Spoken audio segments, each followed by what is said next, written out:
Vale. Buenos días. Bueno, soy Antonio Pérez Henares, Chani. Hace 4 años comenzamos este ciclo y efectivamente lo que estamos haciendo hoy es deciros que prácticamente ahora Escritores con la Historia, donde nos agrupamos pues los escritores mejorando lo presente de mayor notoriedad y prestigio en estos momentos en España, algunos de los cuales van a estar hoy, como Santiago Posteguillo, Elvira Roca, María Reig.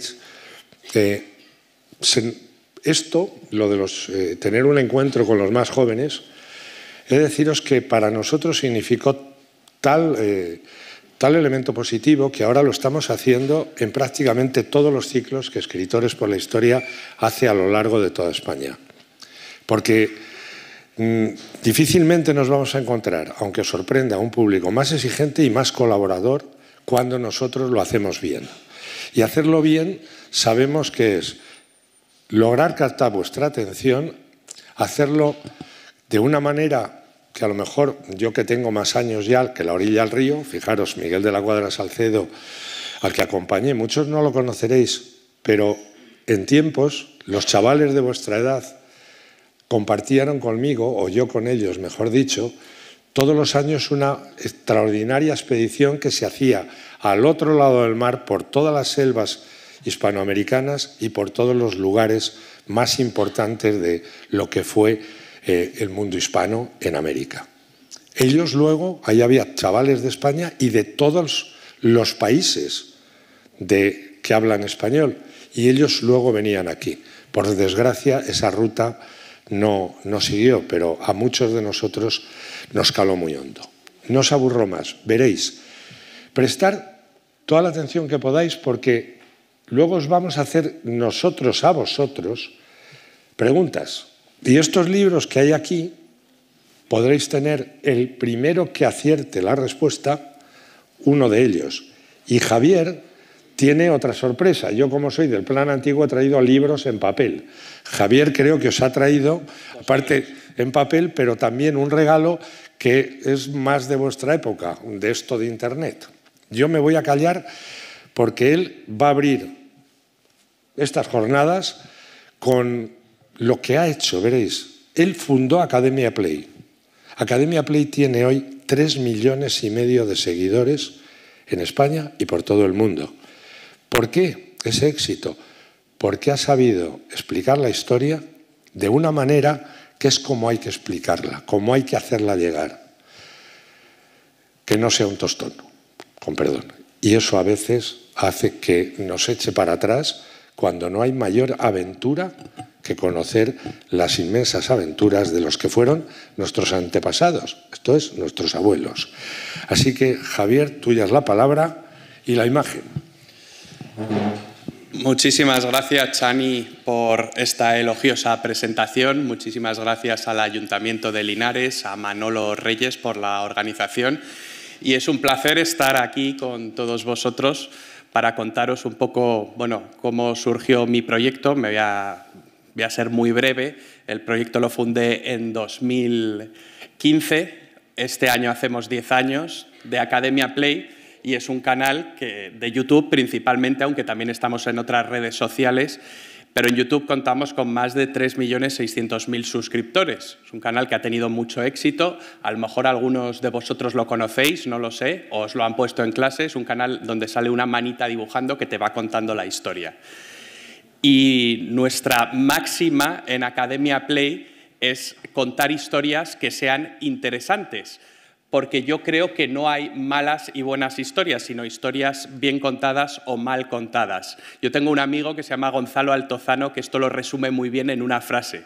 Él dice, con mucha gracia, que hay personas que van a la guerra de Vietnam y luego vuelven y te lo cuentan como si hubiesen ido a comprar tabaco.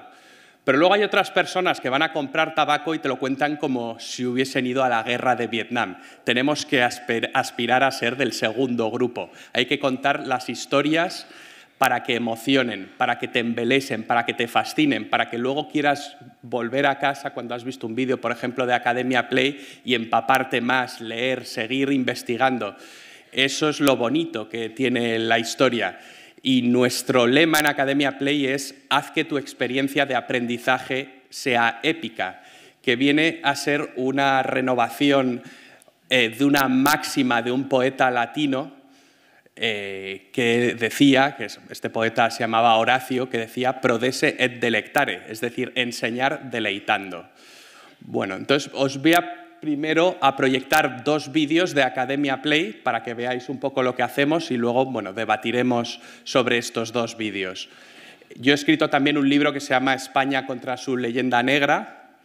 Entonces, estos 2 vídeos que voy a proyectar tienen un poco que ver con eso, pero también he hecho libros con Academia Play en formato divulgativo, llenos de dibujitos, que creo que tendréis por ahí en la tienda.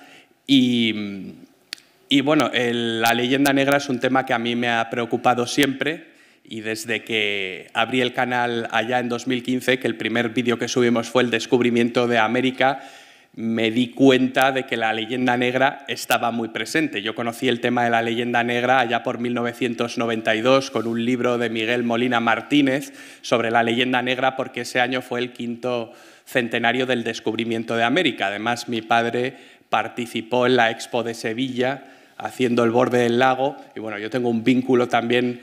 Los 3 pilares de la leyenda negra se pueden resumir en 3, que son el descubrimiento y conquista de América, Felipe II y el tercero sería la Inquisición. Bueno, yo tengo una vinculación con esos 3 pilares porque mi padre también hizo el Archivo Provincial de Cuenca, es arquitecto, yo soy arquitecto también, y el Archivo Provincial de Cuenca es una antigua cárcel inquisitorial.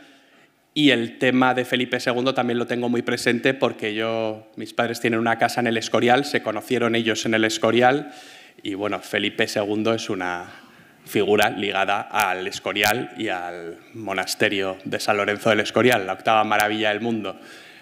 Entonces, bueno, no voy a entretenerme más, voy a proyectar estos 2 vídeos y luego debatimos.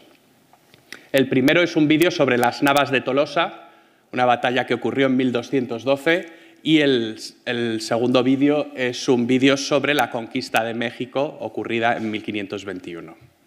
2 momentos claves de nuestra historia. A ver, empezamos por el primero. Vaya, empezamos. A ver, botón derecho.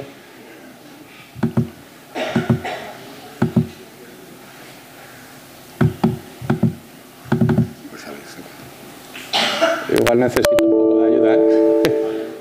Sí, un momento. Antes hemos hecho la prueba y ha funcionado, pero estos son los rigores del directo. Pues no tengo ni idea.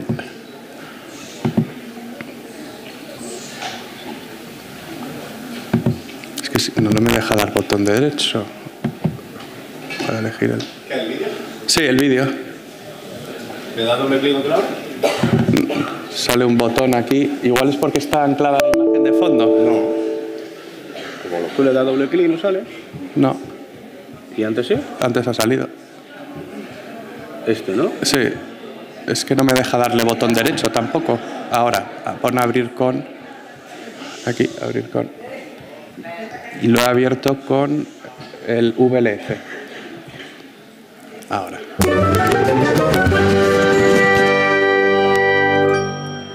Si hay una batalla que cambió dramáticamente el curso de la historia de España, esa es la de las Navas de Tolosa. Tuvo lugar en 1212, en una vaguada de la cara sur de Sierra Morena, junto a lo que hoy es la Carolina.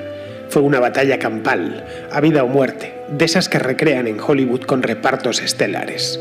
Marcó el declive del poderío musulmán en España y abrió las puertas del populoso y próspero valle del Guadalquivir, centro neurálgico de Al-Ándalus, a las tropas castellanas. Después de las Navas de Tolosa, nada sería igual. En tan solo medio siglo, Castilla, gran beneficiada de la batalla, se erigió como potencia central de la península en torno a la cual terminaría tomando forma la España moderna. La victoria de las Navas nació de una vergonzosa derrota. A mediados del siglo XII, los reyes de Castilla y León estaban crecidos. Dominaban el Valle del Tajo y situaban puestos de avanzada en el del Guadiana. El imperio almorávide hacía aguas por todas partes. Tal y como había sucedido un siglo antes, se formaron pequeños reinos de taifas cuya fragilidad era un apetitoso caramelo para los reinos cristianos. Alfonso VII de León, aprovechando la debilidad del oponente, cabalgó por todo Al-Ándalus. Llegó incluso a darse el capricho de ocupar temporalmente la ciudad de Almería junto a expedicionarios catalanes. Consiguieron retenerla 10 años. Tras la gesta, Alfonso VII se retiró a Castilla. Estaba tan agotado que murió por el camino tras echarse a descansar a la sombra de una encina. Las hazañas de Alfonso VII pusieron en guardia a los musulmanes. En Marrakech acababa de nacer una nueva dinastía, la de los almohades, más fanática aún que la de los almorávides. Sus califas fueron bautizados con el nombre de Amir ul-Muslimin, o príncipe de los creyentes, aunque aquí, donde nunca se nos dio demasiado bien el árabe, se les llamó Miramamolín, afortunada transcripción que arraigó con fuerza, arruinando ya de paso la condición principesca del título. Los miramamolines conquistaron el decadente Al-Ándalus reunificándolo de nuevo. Lo siguiente era Castilla. Atravesaron la sierra e infligieron una severa derrota en Alarcos a las huestes de Alfonso VIII, que había heredado la corona de su abuelo, el de la Encina. Los castellanos se habían acomodado a una morisma dividida, por lo que fueron pasto fácil de los ardorosos almohades. Vencido en Alarcos, Alfonso regresó a Toledo a recapacitar sobre la catástrofe.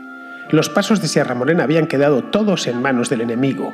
La frontera había ascendido hasta el mismo Guadiana, a solo unas jornadas de Toledo, la emblemática capital de los godos, reconquistada tras mucho esfuerzo solo 100 años antes. El rey, sin embargo, no podía contraatacar. Castilla estaba exhausta tras un siglo de avance sin tregua hacia el sur. La España cristiana no era un remanso de paz. Alfonso VIII tenía pleitos con León y con Navarra. Sin apenas aliados, rodeado de enemigos y con el insolente Al-Nasir, el nuevo miramamolín, hijo de una esclava cristiana, mirando codicioso desde lejos los muros de Toledo, la joya de la corona que había puesto al antiguo condado de Castilla en la vanguardia de los reinos cristianos. Pero Alfonso no estaba del todo solo. Contaba con el arzobispo de Toledo, Rodrigo Jiménez de Herrada, un prelado muy astuto y más propenso a la política que a los asuntos litúrgicos. Propuso al rey recurrir a la Santa Sede para que el Papa Inocencio III declarase cruzada la guerra contra los almohades.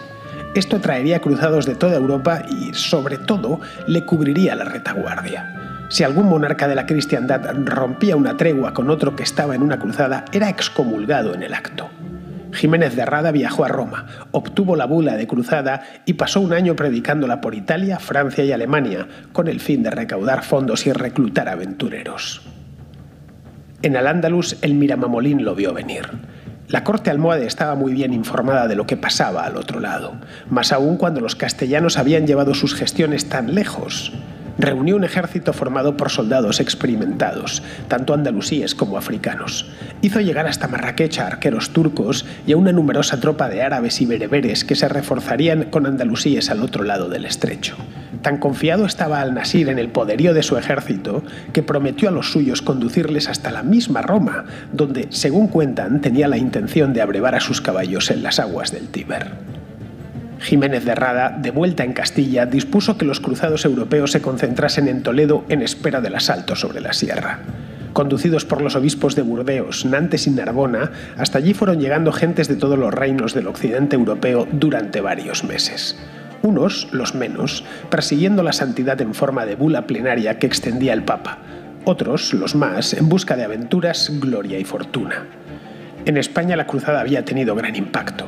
Los reyes de Portugal y León aparcaron sus rencillas y permitieron salir de sus reinos contingentes armados hacia Toledo. Pedro II de Aragón, muy cercano a Alfonso VIII, se entusiasmó con la campaña y fue el primero en presentarse en Toledo.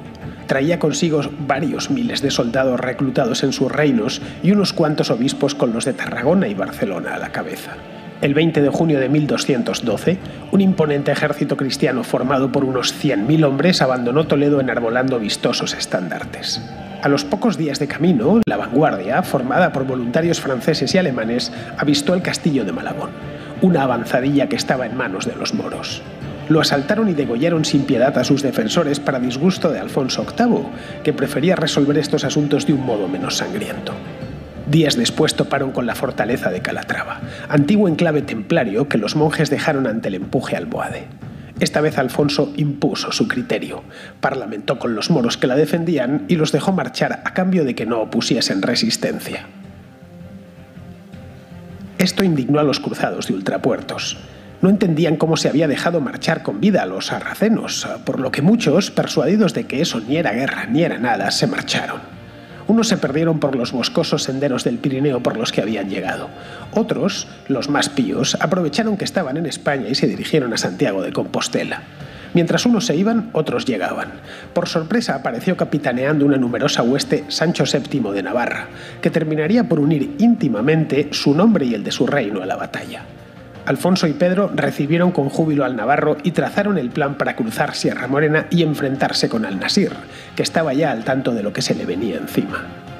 Los tres reyes pasaron por Alarcos, lugar donde el ejército castellano había sido aplastado años antes, y a primeros de julio llegaron al pie de Sierra Morena. Acamparon para estudiar la situación. Los moros tenían todos los pasos ocupados y se habían apostado en el llano, a la entrada del desfiladero de la Losa. Al-Nasir había estudiado la sierra para cerrar cualquier paso. Sabía que los desfiladeros serranos eran infranqueables si estaban debidamente protegidos. Los informes que llegaban al campamento cristiano lo confirmaban. No había posibilidad de cruzar los pasos sin que aquello deviniese una carnicería. La única opción era encontrar otro desfiladero que se encontrase libre, pero los víveres escaseaban y la tropa se encontraba fatigada por el largo viaje desde Toledo. No había tampoco ciudades en las que reponer fuerzas. Desde el río Guadiana hasta la sierra era una tierra de nadie completamente deshabitada. Ocurrió entonces algo que nadie esperaba.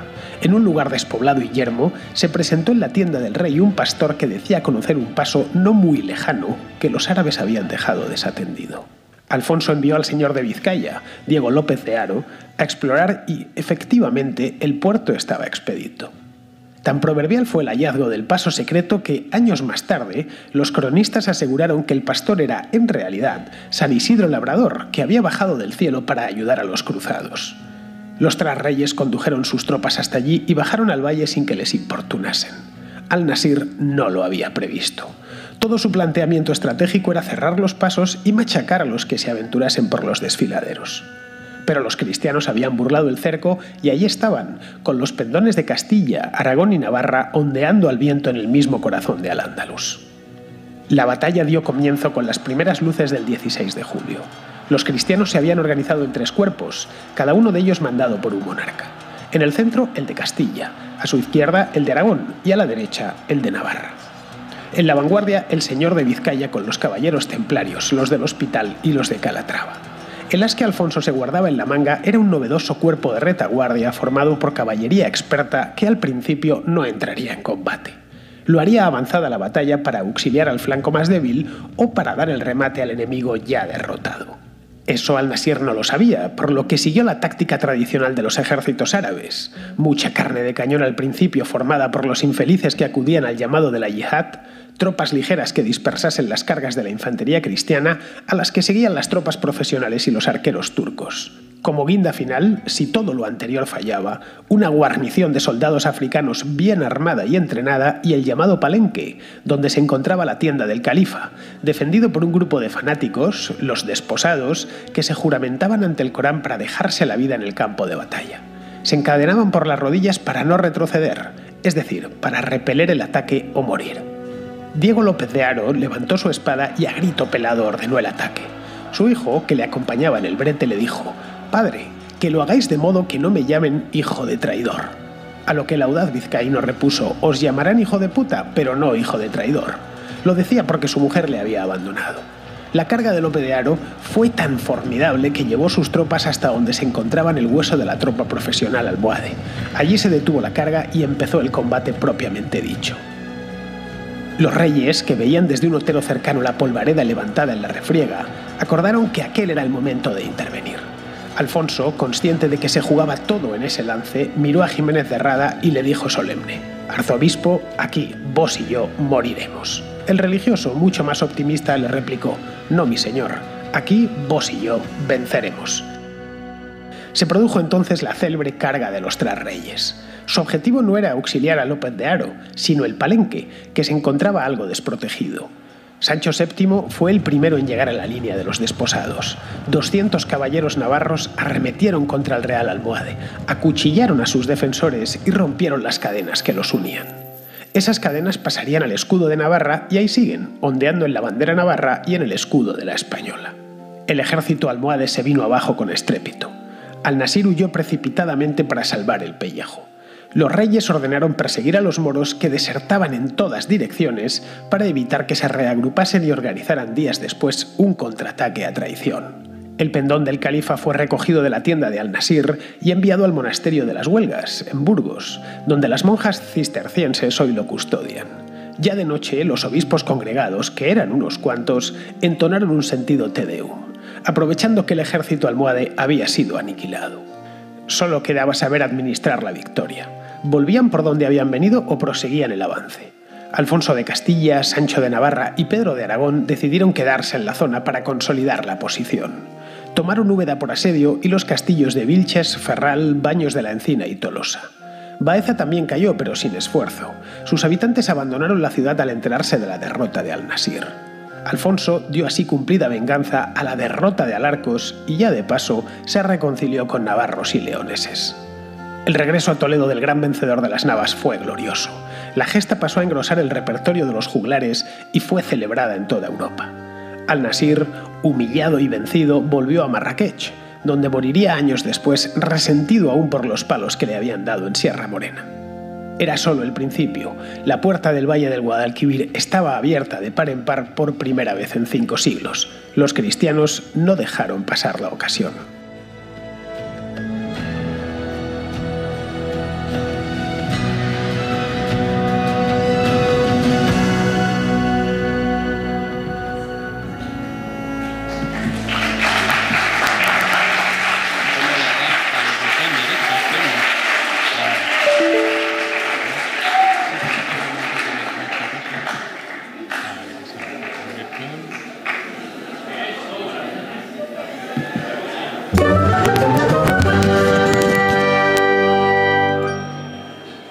Hijo de Martín Cortés y de Catalina Pizarro Altamirano, Hernán Cortés nació en Medellín en 1485.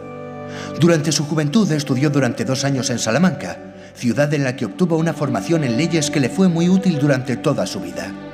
Sin terminar sus estudios, regresó al seno familiar, donde permaneció poco tiempo. Pronto dejó el ambiente familiar para dar el salto al nuevo mundo. En el Caribe hizo valer sus habilidades y observó de qué modo se desenvolvían los hombres ávidos de fortuna y fama mientras acrecentaba su hacienda esperando su momento.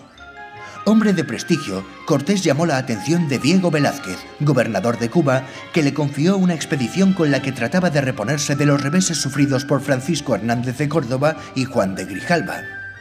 De Cuba salieron alrededor de 550 soldados, entre ellos 32 ballesteros y 13 escopeteros. Al ejército han de sumarse 200 indios y algunos esclavos negros, junto a cierto número de indias de servicio.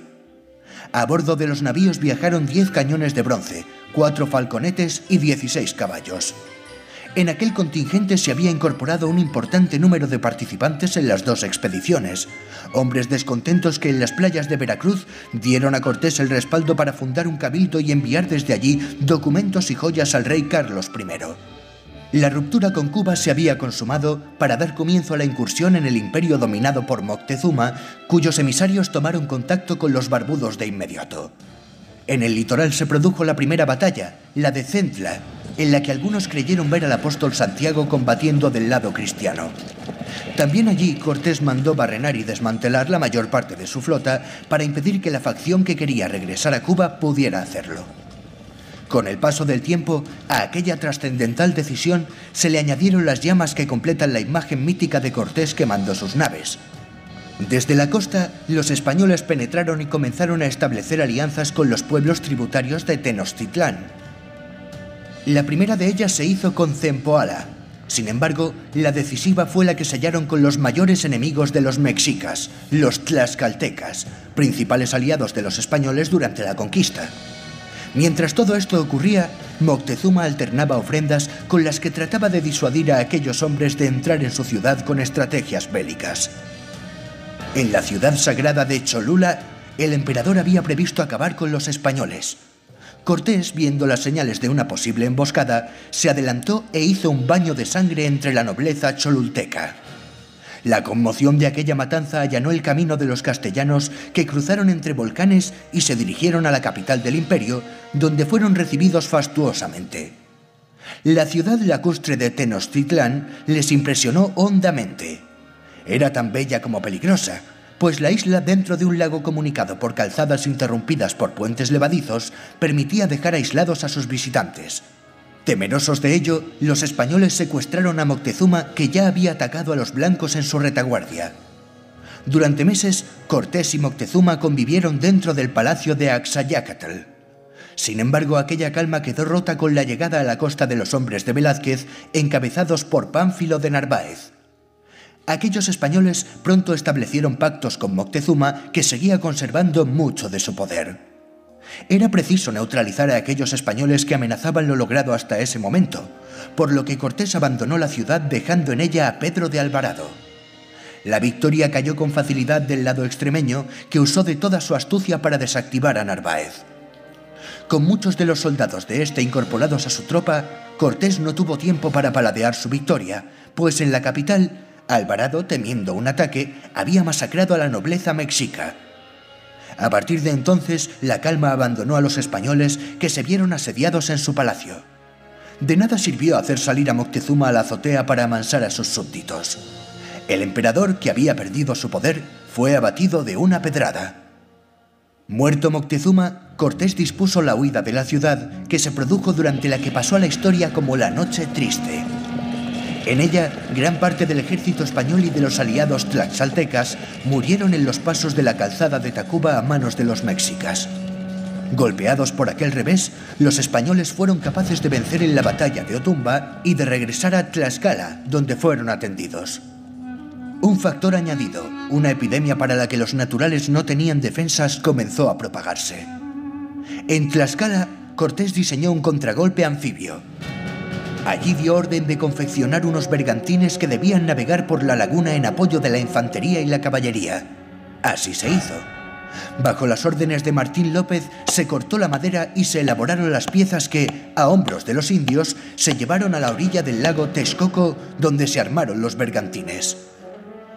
La ofensiva final sobre Tenochtitlán combinó las acciones en las calzadas con el apoyo de aquellos barcos para los que las canoas no eran rival.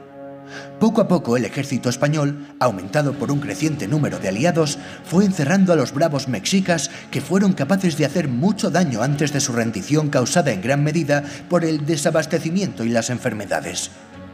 El 13 de agosto de 1521, después de más de 2 meses de asedio en los que la ciudad quedó arrasada, el último emperador, Cuauhtémoc, fue apresado mientras trataba de huir a bordo de una canoa.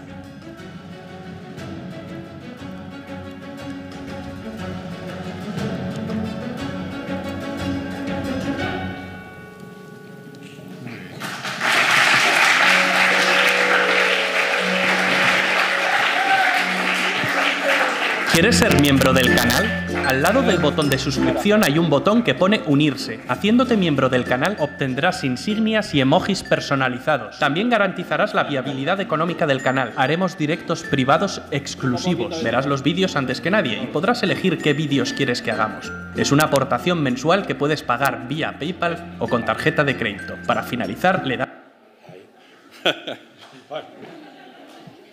Bueno, habéis podido ver 2 episodios que son muy importantes en nuestra historia.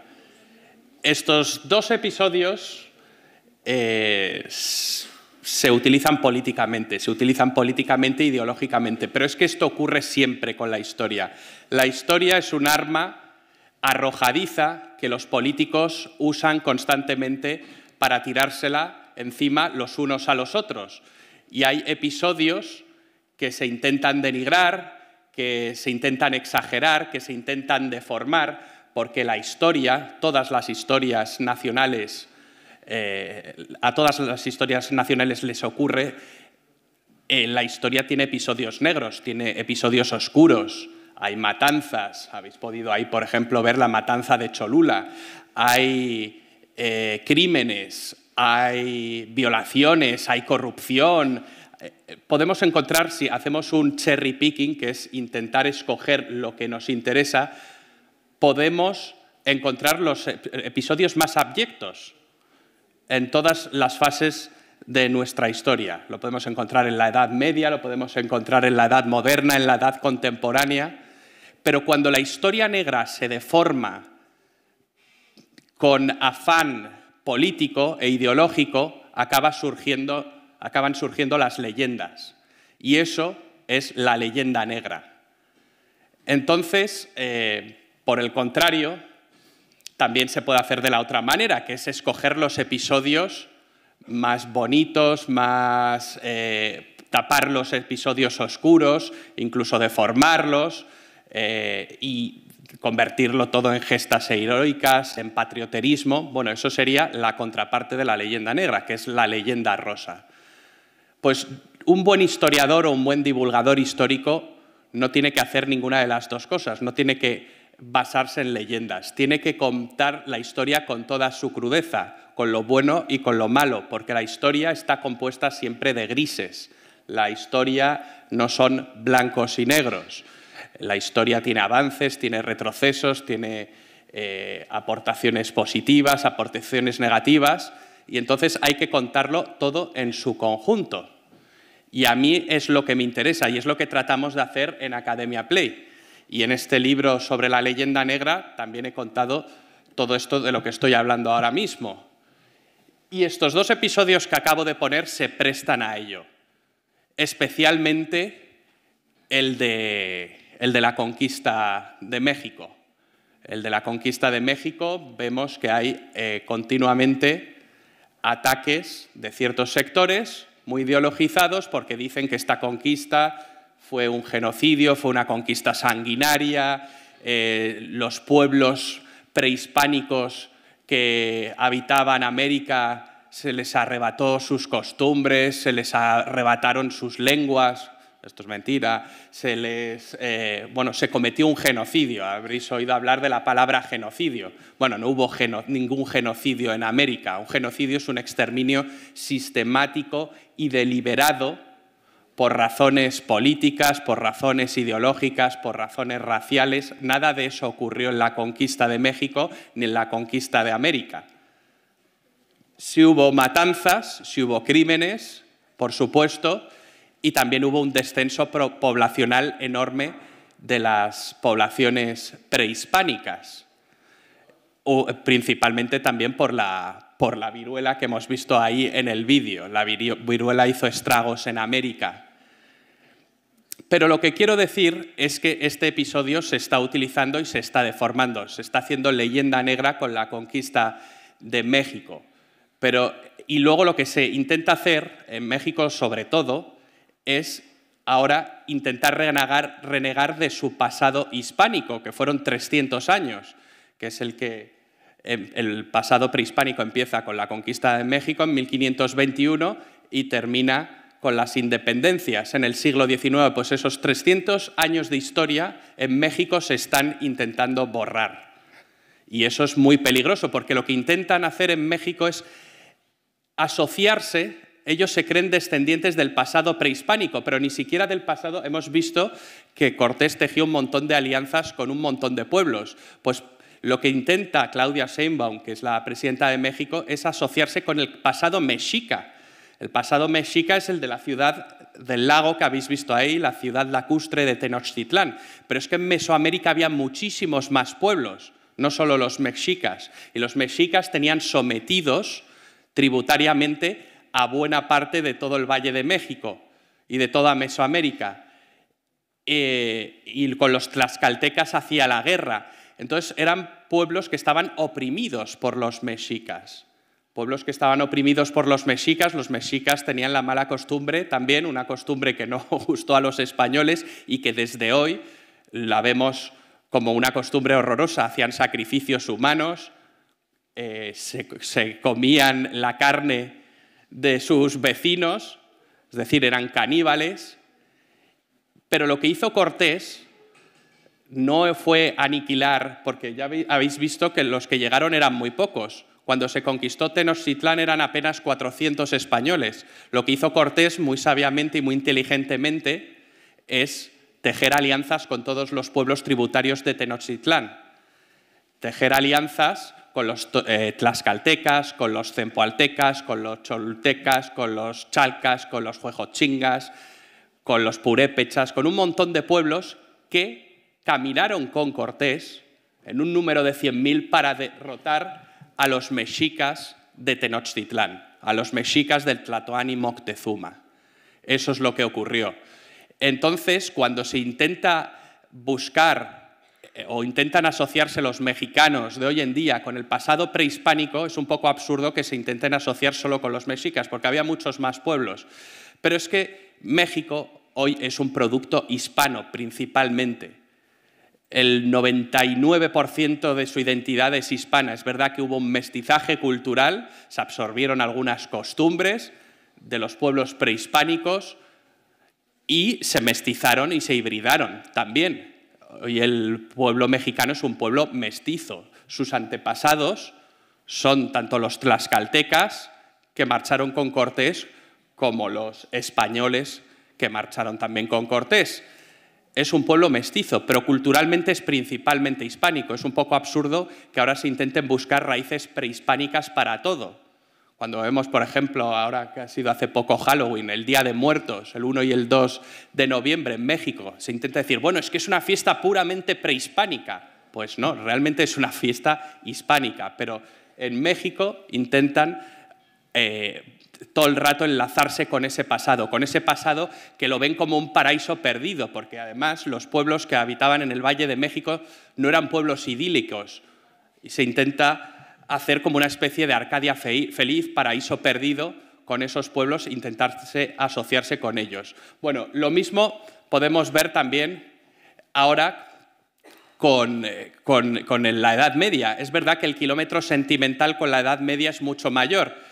Por ejemplo, nos atañe más, nos interpela más lo que pasó hace 20 años que lo que pasó hace 200 años, igual que nos interpela más lo que ocurrió en México en 1521, todavía no se llamaba México, que lo que ocurrió, por ejemplo, con los sumerios o con los acadios. Eso nos queda muy lejos, ahí no hay problemas con la historia, pero sí que cuanto más adelante te vas en el tiempo, más problemas hay y más se intenta politizar la historia.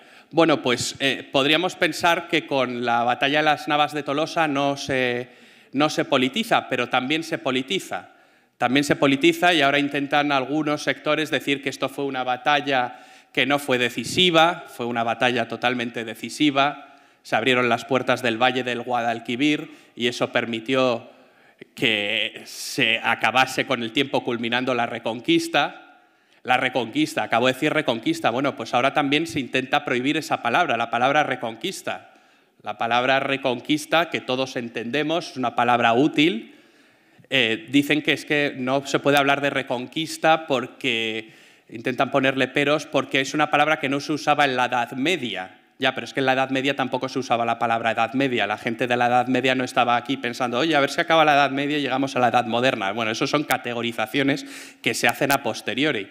El término Reconquista no existía. Bueno, existía uno muy parecido que es restauración.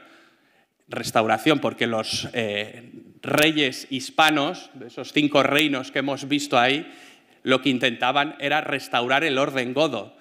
Cuando Alfonso VI conquistó Toledo, restauró el orden godo y recuperó la capital, Toledo. Ellos se veían como descendientes de los godos y querían restaurar ese orden. Y de alguna manera eso se acabó culminando en 1492 por los reyes católicos. Bueno, pues estos dos hechos que acabamos de ver forman de alguna manera parte de esa leyenda negra y lo que tenéis que hacer es no creer en leyendas y lo que tenéis que hacer es informaros bien, cotejar todo lo que veáis, dudar de todo, pero que no se intenten utilizar política e ideológicamente, porque es lo que se trata de hacer muchas veces. Bueno, si quieres, está bien de tiempo, seguimos. ¿Quieres tú añadir algo? No, de esto... De esto luego no, simplemente una cosa. Sobre el tema de México, para cuando os digan genocidio, mirar, el 92%, veréis, hay una línea que eso lo deja claro. Al norte de Río Grande, donde estaban las colonias inglesas, el imperio hispano no es colonial, es un imperio a la romana. Roma se replica en España, España se replica en América. Cuando vayáis, ir a cualquier ciudad y de pronto sonará mucho. Al norte de Río Grande, el porcentaje de población indígena o mestiza es del 1,1%. Al sur de Río Grande, que es donde llegó el Imperio Hispano, el número de población mestiza o indígena tiene ratios como el 92% en México, el 97% en Honduras. O sea que si fuimos genocidas, éramos muy malos genocidas, porque los que sí tuvieron éxito es los que decían que el mejor indio era el indio muerto. Sin embargo, la reina Isabel, precursora donde las haya de elementos, y también gentes que levantaron la voz contra las matanzas que se estaban haciendo con los indios, lograron las leyes de Burgos y prohibieron la esclavitud de los indios, porque eran súbditos de España, y permitieron que los matrimonios fueran inmediatos. En 1514, un matrimonio de indígena y español, los hijos tenían todos los derechos. ¿Sabéis cuándo se permitió el matrimonio interracial en Estados Unidos? 1967. Los adelantados de la Declaración Universal de Derechos Humanos fueron los españoles en la controversia de Valladolid con Bartolomé de las Casas y Ginés de Sepúlveda, que dijo que todos los hombres tenían derechos universales. 3 siglos después proclamaría eso la Ilustración. Así que, en un momento determinado, y como muy bien ha dicho Javier Rubio, la historia de nuestros antepasados está ahí. No es necesario leyendas rosas, no es necesario volver a no sé qué glorias, no. Hay que mirarla con rigor, con seriedad y sin falsos orgullos. Simplemente hay que mirarla además también no con los ojos de hoy. No podemos juzgar a la gente de la Edad Media o a la gente que fue a la conquista de América con los códigos de conducta del siglo XXI. Eso solo indica que el que está juzgando es bastante tonto. Hay que juzgarlos con los cánones de aquel tiempo. Y en aquel tiempo hubo, como en toda la humanidad, héroes y canallas. Eso es lo que creo que únicamente quería decir. Luego, al final, haremos las preguntas. Ahora os voy a volver hacia atrás. Esto no está muy en discusión, porque vamos a hacer un juego. Veréis, a mí me entusiasma la prehistoria. Esto que veis es... A ver, yo lo veo ahí, pero ahí nos pasa. A ver. Necesitamos... Ahora. Eso que veis es un bisonte. ¿Lo veis? Es un bisonte espectacular. Bueno, os reís, pero no habéis estado a 10 metros fotografiándolo. Y yo lo fotografié a 10 metros. Eso es un bisonte de los que nos comíamos los cromañones, porque todos vosotros sois cromañones, con un toque de neandertal, que fue la otra especie humana que ha habido en el mundo, plenamente humana, y que algo de ellos queda en nosotros y que se extinguió en la península ibérica. Veréis, este es un bisonte. Dale a la tecla y pasa. Un bisonte hoy.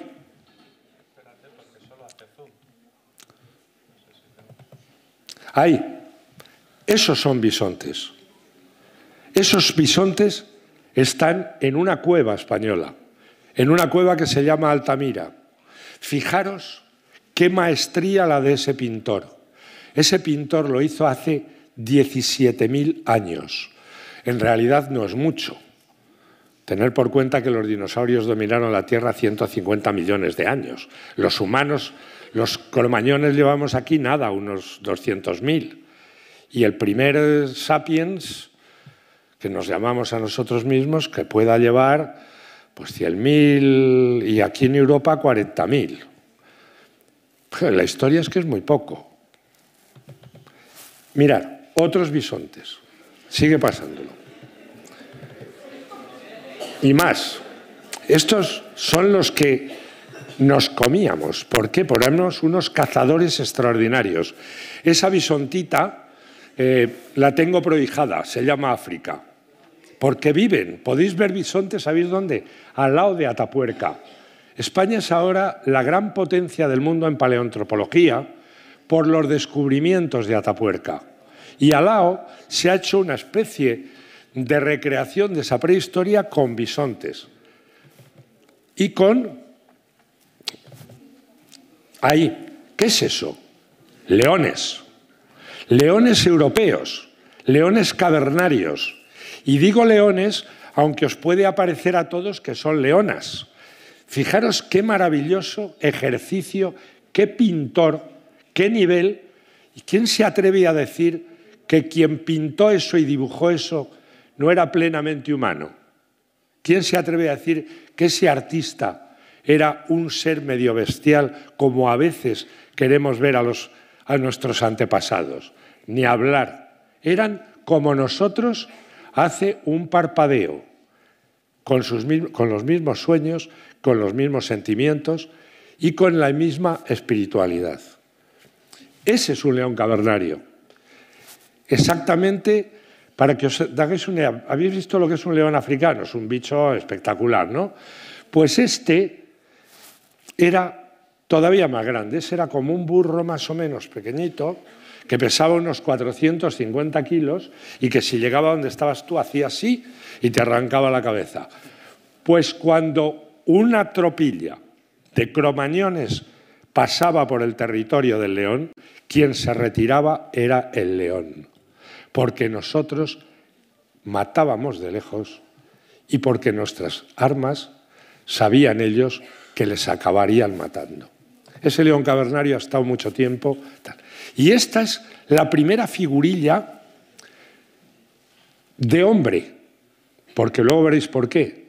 Porque en la época prehistórica, al revés de lo que la imagen que tenemos de un tipo arrastrando a una señora de los pelos, es totalmente al contrario. El linaje lo llevaba la mujer. La mujer era absolutamente clave. Las primeras estatuillas eran de Venus, de mujeres, porque el gran misterio era el de la vida. Este, sin embargo, es un hombre león, es un tótem, puede que sea un chamán, tiene cabeza de león y me sirvió a mí mucho para una novela que os he traído que se llama La canción del bisonte. Eso es un caballo, comíamos caballos. Es un caballo Przewalski, quedan muy pocos. También los podéis ver ahí, pero veréis dónde está, miradlo. La cueva de Candamo, en Asturias. Fijaros, está como en un santuario, al último en una hornacina, y es un caballo, sí, pero es una yegua preñada. Porque la importancia de la vida y lo que ellos veían era que esa yegua llevaba vida futura en su barriga. ¿Ves? Como esa, dibujada perfectamente, seguir. Y estos son caballos, Przewalski, otro estudio maravilloso de la cueva de Chauvet, como el de los leones. Y ahí tenéis con qué convivíamos, caballos, pero ¿veis lo que había abajo? Un rinoceronte. Aquí había rinocerontes, aquí había mamut, aquí había todos esos animales que hoy nos parecen míticos, incluso los últimos mamuts se pudieron extinguir no hace tanto, quizás hace unos 4.000 años, en la zona del norte de Siberia. Esta foto es que me encanta. Es una yegua y un macho de Przewalski. Os digo por qué. Es que dicen los biólogos que están intentando que la especie avance que es que las yeguas son muy poco cariñosas y sueltan unas coces que pa' qué, y así no hay manera. Pero bueno, algo se está consiguiendo y en estos momentos se calcula que la población de estos caballos prehistóricos en todo el mundo es de 1.500. Adelante. ¿Y eso qué es?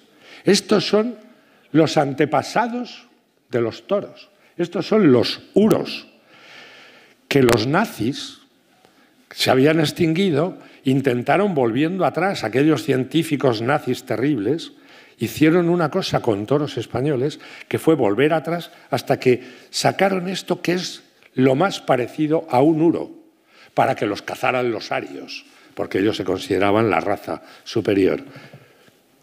Miradlos, ahí están, en la cueva de Lascaux, o en las cuevas españolas, los suros prehistóricos. ¿Y esto qué es? Pues esta es el primer hacha que tenemos de la historia de la humanidad. Esto es una bifaz, es un hacha de piedra que duró desde hace 1.700.000 años, que los Ergaster o Erectus, unos antepasados nuestros, que son los que ya llegaron de África hacia Europa y se extendieron por el mundo, la llevaban. Veráis. Y esto es otro avance. ¿Veis? Sí, sigue habiendo, pero ¿qué veis ahí? Venablos. Venablos que se podían arrojar. Y eso es esencial, porque con esos tremendos animales ya era una ventaja poder disparar desde lejos. Esos son venablos. Y esto, prueba de su espiritualidad, ¿sabéis lo que es? Un llamador de espíritus. Esto lo coges, haces ahí... Así llamaban a sus espíritus los cromañones. Seguir. Y esto es algo increíble. Esto es un paso más en la evolución. Eso es un propulsor. ¿Veis que tiene un adorno? Es una cosa de una... Está tallado en hueso y es una bisonte, pero ahí abajo era donde se ponía ese venablo y se cogía y se hacía así. Y creerme que funciona. Con esos venablos y un propulsor como ese, más largo, yo estuve en Puente el Viesgo, donde están las grandes cuevas de El Castillo, La Pasiega, en San Cantabria, y un señor que sabe mucho de eso me dejó un propulsor y un venablo, y se puso un contrachapado así, o sea, como un ciervo de cartón de esos. Y yo estuve media hora, claro, hubo que despejar todo aquello, no fuera a matar a alguien. Y media hora dándole y salía para allá, bueno, un desastre, pero de pronto, no sé cómo, hice así, ¡pum! Y de aquí al fondo, ese venablo, le pegó a lo que era tal y le hizo esto. Claro, yo lo había hecho en media hora. Si te iba la vida en ello y la comida en ello y no tenías ni tele, ni móvil, ni nada, sino que podías estar todo el día entrenando para poderle dar a un venado a 30 metros, te aseguro que tiraban maravillosamente bien y se comían el venado. Estos son puntas Clovis, las recogí al sur de Río Grande porque hay un momento que América sí que es un nuevo continente. Cuando llegamos nosotros ya había gente, pero había gente mucho después de que había en Asia y que había en Europa. Los primeros que pasaron a América pasaron por el estrecho de Bering hace 18 o 20.000 años, no más. Y esas son puntas, y esta es el primer culto de la historia de la humanidad. El culto a la diosa madre. El primer dios de la humanidad no es hombre, es una mujer, porque es el misterio de la vida y el futuro de la estirpe. Y si os fijáis, esa es una Venus que tiene todos los atributos de la feminidad y sobre todo de la maternidad. Esas son fotos, estos para tirarme yo el pingüí. Estoy aquí con el león, sigue rápidamente. ¿Y este quién es? Pues este es el cráneo de Miguelón, el cráneo de un preneandertal de hace 400.000 años, que ya hizo de los que han hecho famoso a los yacimientos de Atapuerca. Este señor medía unos 70 y tantos y desde luego tenía unas espaldas así y no me hubiera gustado encontrarle. Sin embargo, si le afeitas y le pones traje y chaqueta, pues Miguelón podía ir en el metro. No se distinguiría mucho de algunos. Es el del centro. Sigue. Con Juan Luis Arzuaga, que sabéis que es el gran divulgador, enseñándome los carnívoros con los que competíamos. Sigue. Y este es el yacimiento de Olduvai, la cuna de la humanidad, donde empezó el Homo habilis, un bichejo bastante bajito, 1,40, con no mucha cabeza, sí, pero que ya cazaba, aunque no conociera el fuego, ni aunque no conociera el tallado de la piedra, pero sí romper pedernales y con ellos precisamente rajar, cortar. Y eso es Olduvai, la cuna de la humanidad, donde yo encontré esa bifaz que habéis visto, que me dejaron traerme, esa que os he podido enseñar. Eso es Olduvai.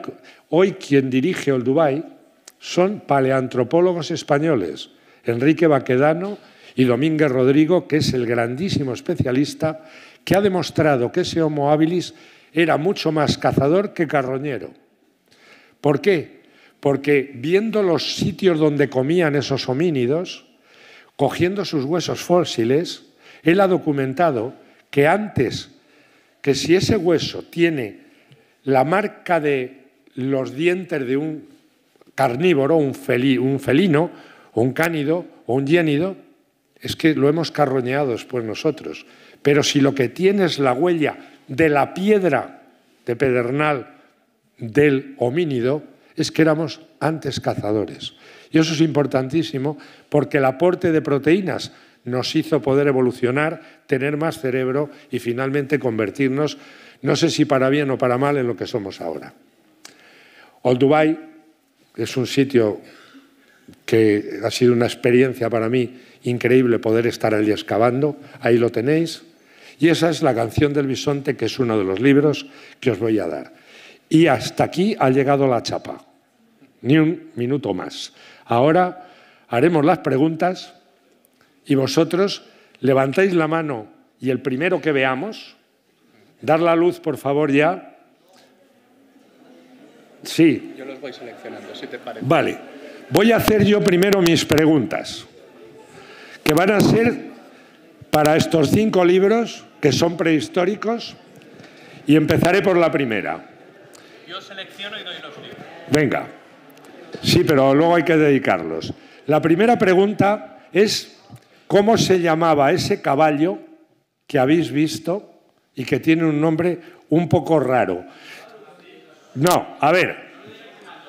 Levantar la mano, hombre, yo creo que para chavales. A ver, ¿quién levanta la mano?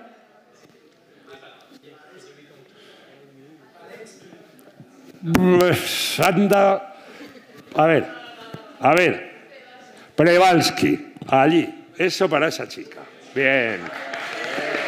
A ver.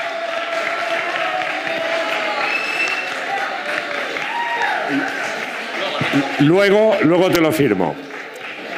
¿Cómo? Esta es... Queda una de nota, pero esta es fácil. Esta vais a levantar no sé cuánto las manos. ¿Cómo se llama la cueva donde están en su techo, como si fuera la Capilla Sixtina, pintados los bisontes?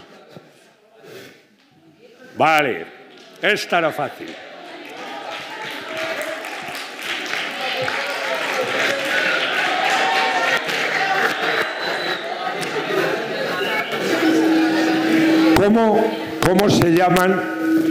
¿Cómo se llaman las estatuillas de las diosas? Venus.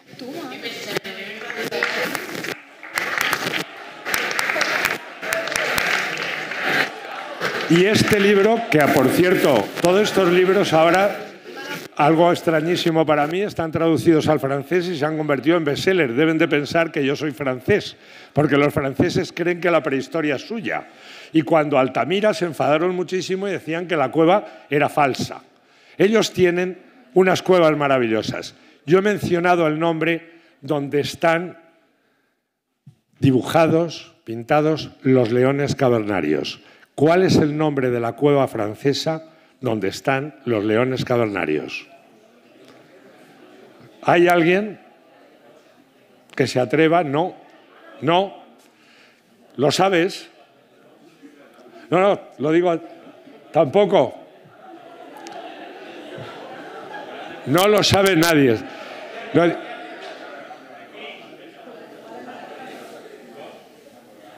Sí.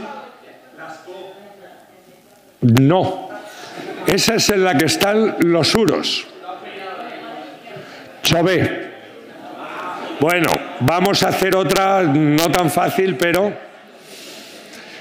Bueno, esta sí que está chupada. ¿Cómo se llama el cráneo más famoso de Atapuerca? Miguelón, vale. Y por último, ¿cómo se llama el primer homínido, nuestro primer antepasado? ¿Cómo se llama? ¿Homo? No, eso somos nosotros.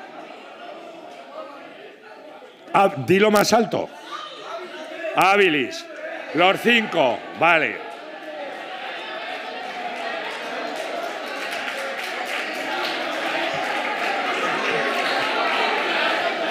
Bueno, y ahora le toca el turno. Ahora haremos al revés. Yo seleccionaré quién y él hará las preguntas. Pero antes os tiene que decir que, primero, hay 2 libros. Uno que es Al día siguiente de la conquista de Zunzunegui y el otro que es un gran historiador mexicano y el otro es España contra la leyenda negra. Pero él tiene otra cosa que no es un libro y que a lo mejor os va a interesar más. Sí, yo debería haber traído 5 libros, pero se me ha olvidado, entonces voy a sortear estos 2. Uno es un libro mío, otro es de Zunzunegui.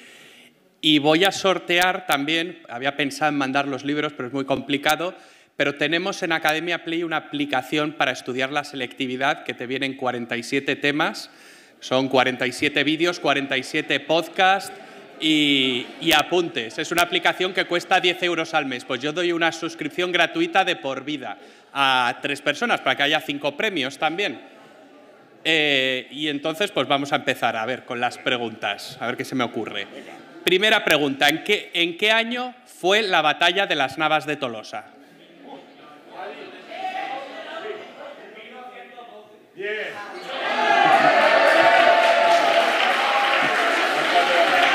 ¿Eh?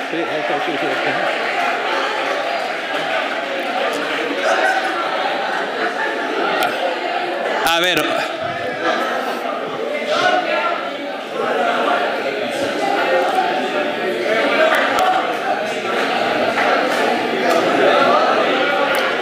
A ver, segunda pregunta.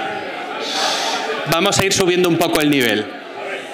¿Cómo se llama el tlatoani que se reúne con Cortés en el palacio de Axayácatl? Es difícil de pronunciar. ¿Cómo? No. ¿Cómo se llama el tlatoani mexica? ¿Cómo se...? Que se reúne con Cortés y que acaba apedreado, como habéis visto ahí en el vídeo. Bien. Pues sí.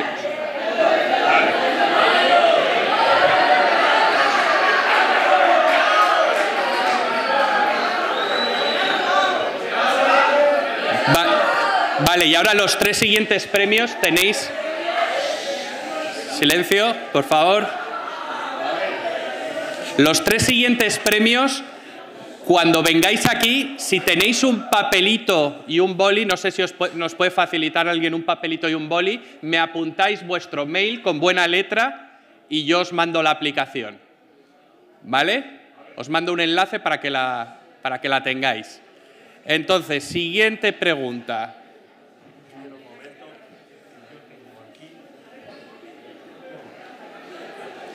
Chani tiene papel y boli, parece ser.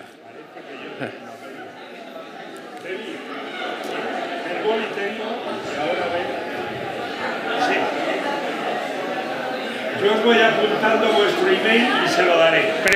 Pregunta, ¿cómo se llamaba el califa almohade que participó en la batalla de las Navas de Tolosa? Califa almohade. Hay manos levantadas. ¿Cómo? No sabes. Siguiente.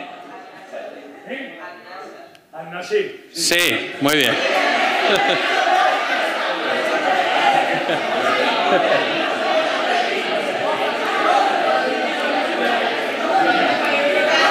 Apunta aquí tu mail.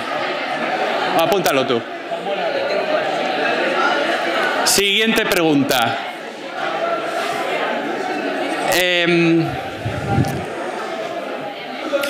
Hay un pastor, habéis visto en el vídeo de las Navas de Tolosa, que se supone que les guió por un camino donde luego acabaron apostándose en la mesa del rey. Tuvieron un lugar privilegiado para combatir, para no tener que cruzar y pasar por el desfiladero de la losa.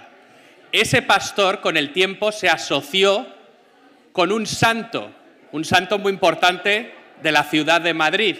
¿Quién es ese santo? Venga tú. Muy bien.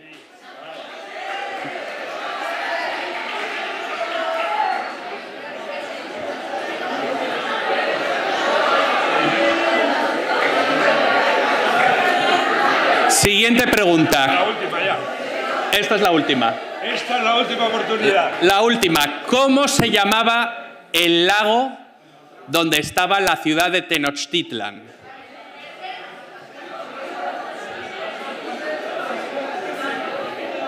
No, allí al fondo, pero es que hay un problema. Habláis y no pueden oír. El lago Choco es... Casi. Yo creo. Texcoco, es válido. Es válido, venga, Texcoco, te lo damos.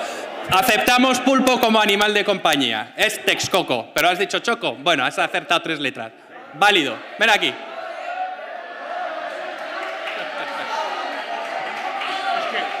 Choco. Es que ha dicho Texcoco algo así.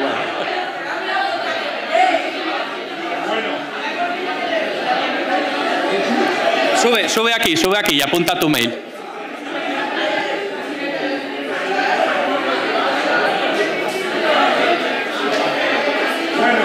Apunta tu nombre y tu mail.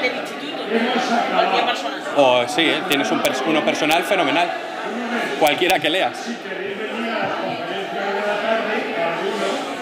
No habrá ningún problema, porque creo que tenéis la suficiente capacidad y madurez para poderlas entender perfectamente.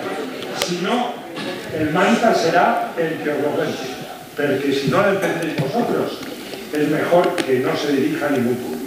Muchísimas gracias.